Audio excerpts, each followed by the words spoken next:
Hello everybody, my name is Mario5514 and welcome back to another Splatoon Talk video. In this video we're going to be looking back at some of the previous updates in Splatoon 3's history as of patch 11.1.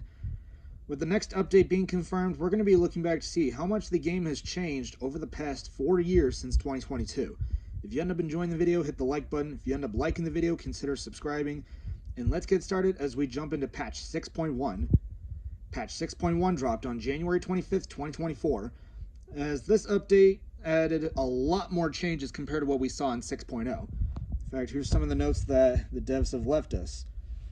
This update focuses on making tweaks to multiplayer. For main weapons, we made adjustments with the intention of making it easier to handle and utilize the strengths of some weapons, as well as adjusting the performance of some weapons that can hold the line in battle from a distance. For special weapons, we made changes that will create new ways to use them, expanding the range of gameplay. We plan on releasing the next update at the end of the current season. It will focus primarily on weapon balance adjustments and adding features for the new season starting in March. Nintendo. Alright, that being said, let's see what they gave us here. Alright, so it just jumps right into the main weapon changes. First up is the end zap. Maximum damage has been increased from 28 to 30. So this will basically have slightly higher DPS, though I mean it's almost going to match that of Splatter Shot, though I mean it's still going to be slightly weaker than Shot, given that Splatter Shot deals 36 damage and Zap only deals 30 here. Not to mention this buff was also to differentiate this weapon from Splash, given that Splash also deals 28 damage. So a Zap dealing 30 damage is something that makes it different from Splash, which I think is nice. Next up is the Dynamo Roller. Widen the angle at which horizontal swings deal maximum damage. So basically, what this means is that this is basically the same buff that Roller and Carbon Roller were given in 5.1. So you're able to deal maximum damage more consistently. And for Dynamo Roller, basically was at the same for them, like the other two rollers. It was originally 12 degrees, and this basically increased it to 14.5 degrees. Not much that the other two were buffed by, but it was definitely a huge change here. One of the biggest changes Dynamo Roller has been given since Splatoon 2. So this was actually nice, and they're still looking at the weapon, which is nice as well. Next up is the Flingza Roller. Red was given the same buff as Dynamo Roller, widen the angle in which horizontal swings deal maximum damage. Originally it was at 12 degrees, this basically was increased to 15 degrees. The horizontal swings on Flingza have been known to be very inconsistent, though 9 out of 10 times you're going to be using the vertical flick over the horizontal, though it's nice that they gave it this change. However, they also gave it a bonus buff on top of that. Reduce the amount of time it takes for ink to begin recovering after a vertical swing by about 5/60ths of a second, or by 5 frames. So the delay before you recover your ink after performing a vertical flick is now 5 frames faster, which I think is a nice thing given that you're using the vertical flick more than the horizontal. So it's nice that Flingza got these buffs, though I do think they could have done a bit more. Though it's nice. Right here. Next up is the ink brush. Increase the movement speed when holding the ZR button to paint while moving forward by approximately 3%, and reduce the amount of ink consumed when holding the ZR button to paint while moving by approximately 7%. These are some strong buffs that Ink Brush has been given since Splatoon 2, and it's not the last time that they'll be looking at Ink Brush. Keep that in mind. Next up is the Splabrella and Sorella-brella. Reduce the amount of ink consumed when firing a shot by approximately 13%. So originally, it used to use 6.6325% of your ink tank. Now it only uses 5.5% of your ink tank, which I think is a really good change. This is the second buff that Brella has been given in a row, and it's nice that they've done this change. So one of the nerfs that it was given in Splatoon 2 is being reverted, which I do think is nice.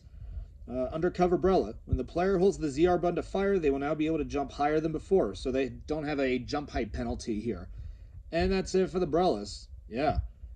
But the update also included some main weapon nerfs.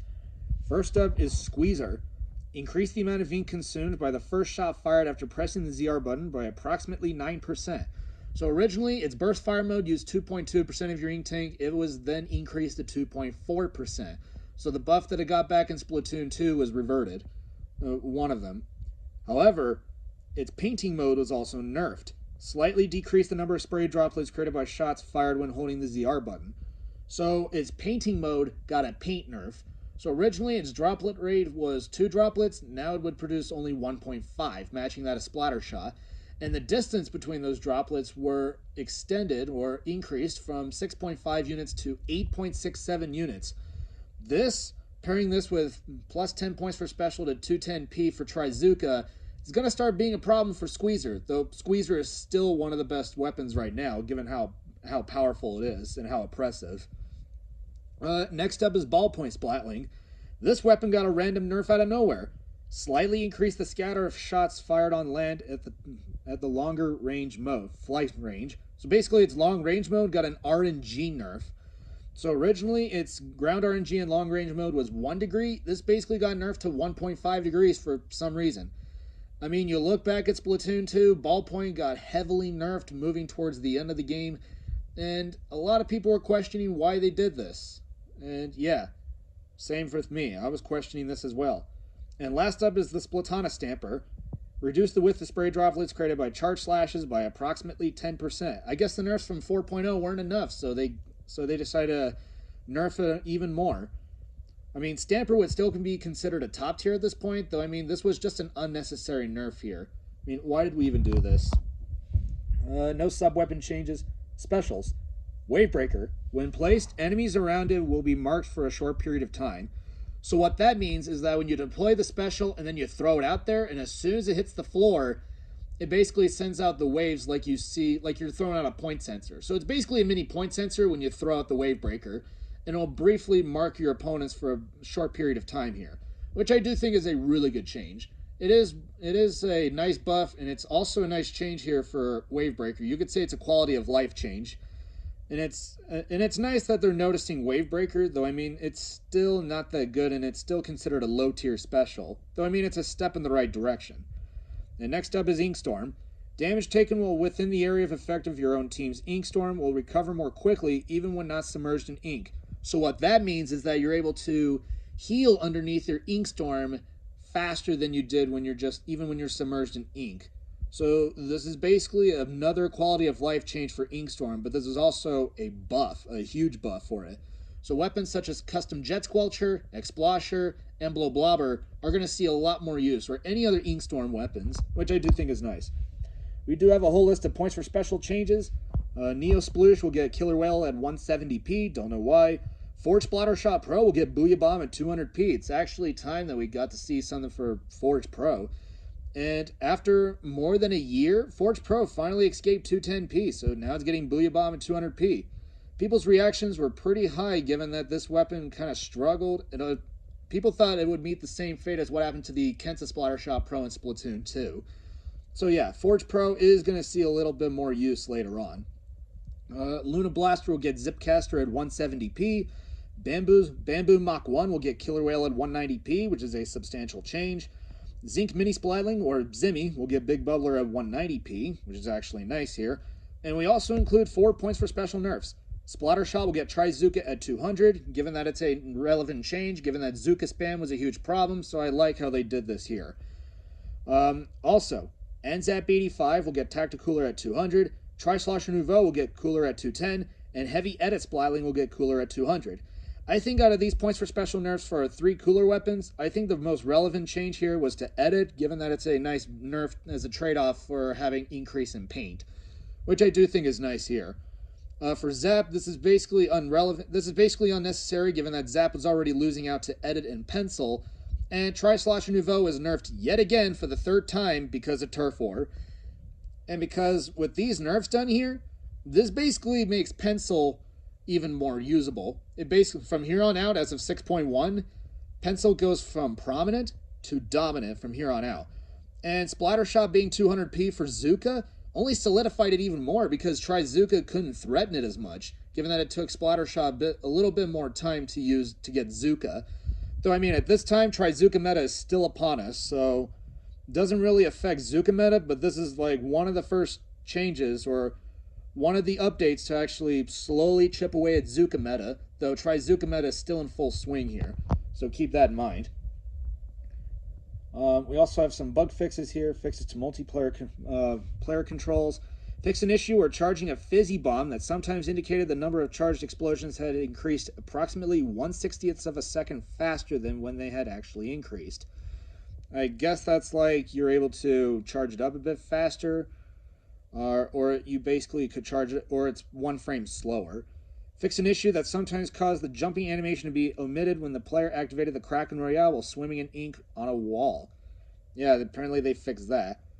Fixed an issue that sometimes caused the Rainmaker to become embedded in the wall if a player carrying the Rainmaker was splatted while submerged in ink on a wall. Yeah, don't know why that was the case here, so they fixed that. Fixes to multiplayer. All of them were pointed towards Bluefin Depot, which came out in 6.0, which I do think is kind of interesting here that they're fixing it. We also have some fixes to Salmon Run. Fix an issue where replaying job scenarios recorded in past versions where a different King Salmonid would sometimes appear than the King Salmonid that appeared originally. Yeah, apparently they fixed that.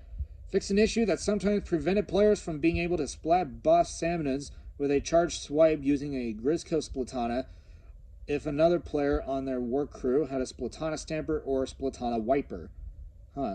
Fix an issue in spawning grounds that caused slowdown when players were on top of certain terrain. I wonder why that was the case here. And that's it. That is all the changes for 6.1. Yeah, not that much to go off of here, though I do think 6.1 kind of did some changes that were not in the right direction here. But hopefully the next update will give us something here. Hopefully the next update will give us good changes here, which we'll talk about in the next video. We also have some other things to talk about here. In the English translation of the patch notes, the squeezer change was mistranslated as a decrease in ink consumption instead of an increase. Yeah, I guess that was the translation from Japanese to English. And the Inkstorm was also mistranslated as opponents healing quicker instead of being allies that healed quicker. This was fixed shortly afterwards. Yeah, I guess that makes sense. I mean, you don't want your opponents to heal underneath your Inkstorm because they're basically on the opposing team and you want it to deal damage to them. So yeah, those are some of the fixes there. And that's it. That is 6.1. And if you guys like the video, hit the like button and hit the subscribe button. Thank you all for watching, and I will see you all next time.